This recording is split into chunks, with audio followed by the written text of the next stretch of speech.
All right, Tim, I know it's a huge subject, but let's just scratch the surface here. What are some of the benefits of a self-directed retirement plan?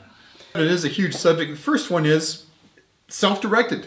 Freedom first. You've got the freedom to go out and make the investments that you want to make. That's the big one right there. Yeah, that is a big one. If you drive around town and you look at some of the tallest buildings in town, they all have names of banks on it. It's amazing to me, though. No one wants to teach you how to be a bank, although apparently that's where the money is, because every skyscraper in town has that. But no one's teaching you how to do that. We're gonna change that here throughout the series of these videos. Another thing that comes to mind is you have more control. You get to invest in things that you know or that you understand or that you go learn to understand. And then you go out and you can invest directly in something that, like loaning money or buying houses at discounts or buying mobile homes or buying all kinds of things. The other thing that comes to mind is, of course, self-directed retirement plans. It's growing in a tax-free environment. And that's massive. You talked about that Warren Buffett quote, where if you had to pay the taxes of 35% every year, you have $1 million after 27 years, I think it was. 27.5. 27.5 years. And yet, if you didn't have to pay taxes, how much would that have grown to? 200 million. 200 million. Okay, do you want 1 million or do you want 200 million?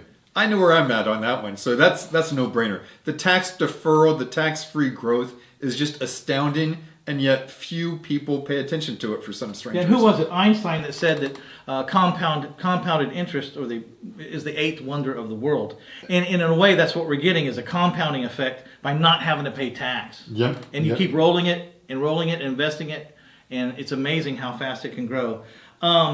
What's another one? Asset protection. Talk to us about that. Big one about asset protection. Let's say you build up all this stuff and you get hit with some stupid frivolous lawsuit, which happens quite a bit.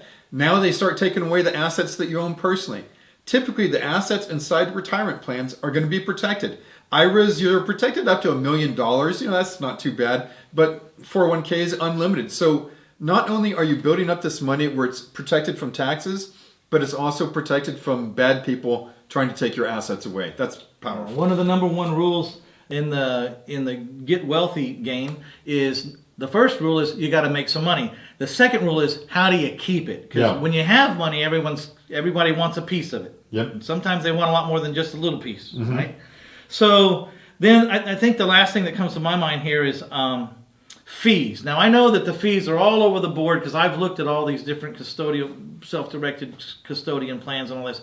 And some of them are quite atrocious. Yeah, there's some custodians out there, IRA custodians, whenever you do a self-directed IRA, they want thousands of dollars. That's just stupid. And then to add insult to injury, they want to tag you for, oh, you want to wire some money?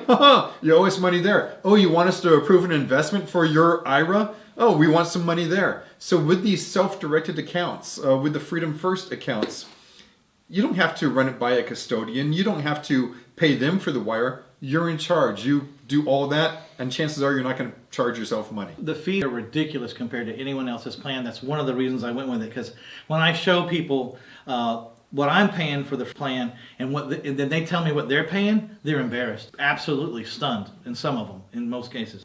Are CPAs always in agreement when you're talking about these IRAs and 401ks with checkbook control, or is there some pushback?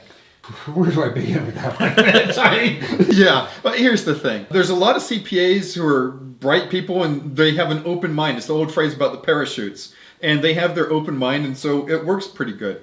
But there's some CPAs that the slightest thing out of the ordinary is going to freak them out. And an old phrase I always like to go to is, a confused mind says no. So if they're confused about these self-directed IRAs, they're not familiar with them, chances are they're going to poo-poo it. And the big thing I hear all the time is they're going to say, why would you invest in real estate with your self-directed IRA? Because you're going to convert what was capital gains into ordinary income whenever you take out a distribution. And I always stop and think, well, how do most people have their IRA invested? Stocks! That's capital gains. So what are they talking about? And then they freak out about you lose depreciation. Well, you don't really lose depreciation. There's ways that we can use the depreciation inside the IRA, or hell, even an advanced concept we'll talk about later in our videos, is you can sell the depreciation inside your retirement plan. So your CPA is probably going to freak out. They're probably going to have a heart attack. That's okay. Walk them through it. Take it step by step. Have them watch these videos. We can reassure them that these make a lot of financial sense if you have the proper investment. Right, and if they have any questions, they can just call you directly, right? There they go. They can call me directly. All right, stay tuned. Next segment, we're going to tackle the differences between self-directed IRAs and self-directed 401ks.